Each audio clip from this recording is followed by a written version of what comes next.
Once upon a time, in a small village nestled between rolling hills and lush forests, there lived a young girl named Rebecca.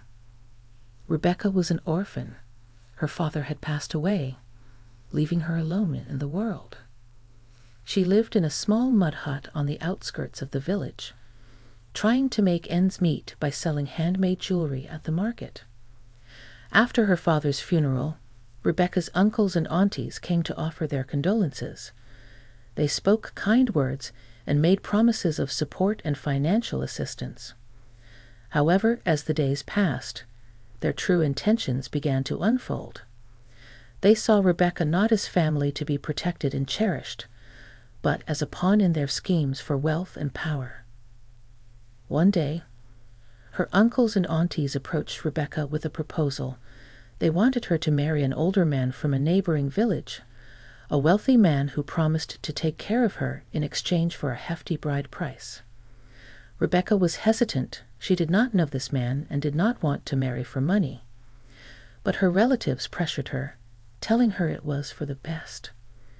Feeling trapped and alone, Rebecca decided to flee. She ran through the village and into the forest, the sound of her footsteps echoing through the trees. As night fell, she found herself lost and scared, unsure of where to go next. Just when she thought all hope was lost, Rebecca stumbled upon a small cottage hidden among the trees. A man stood in the doorway, his face kind and welcoming. He introduced himself as Uncle Kwame, a distant relative who had heard of her plight and offered her refuge. Rebecca stayed with Uncle Kwame, helping him with household chores and tending to his garden. But as time passed, Uncle Kwame's demeanor changed.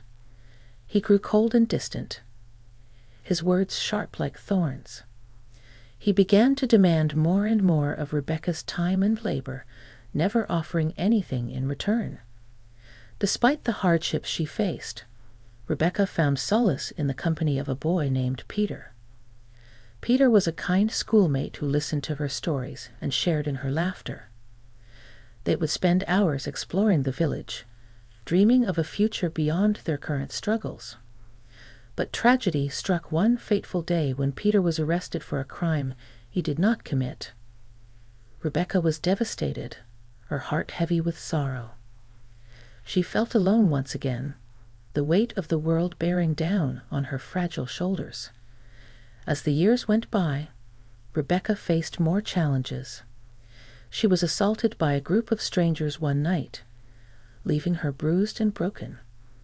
And as she tried to start a family of her own, she discovered she was unable to conceive, her womb barren and empty. Consumed by anger and despair, Rebecca vowed to seek revenge against those who had wronged her. She plotted their downfall, envisioning a world where justice was served and she could finally be free. But in her darkest moment, a voice whispered in her ear, urging her to let go of hatred and embrace forgiveness. With the support of a kind man named Joshua, Rebecca found the strength to move forward. Joshua believed in her when no one else did, his words like a beacon of hope in the stormy seas of her life. Together, they discovered that Rebecca could conceive, and soon she was blessed with twins, a boy and a girl, a sign of new beginnings and second chances. Through resilience and unwavering faith, Rebecca found happiness once again.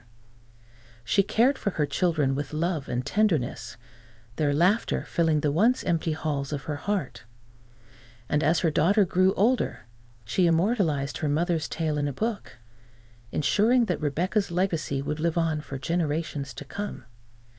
And so, the story of Rebecca, the orphan who was used and betrayed by her relatives for money, became a testament to the power of courage, forgiveness, and the enduring strength of the human spirit.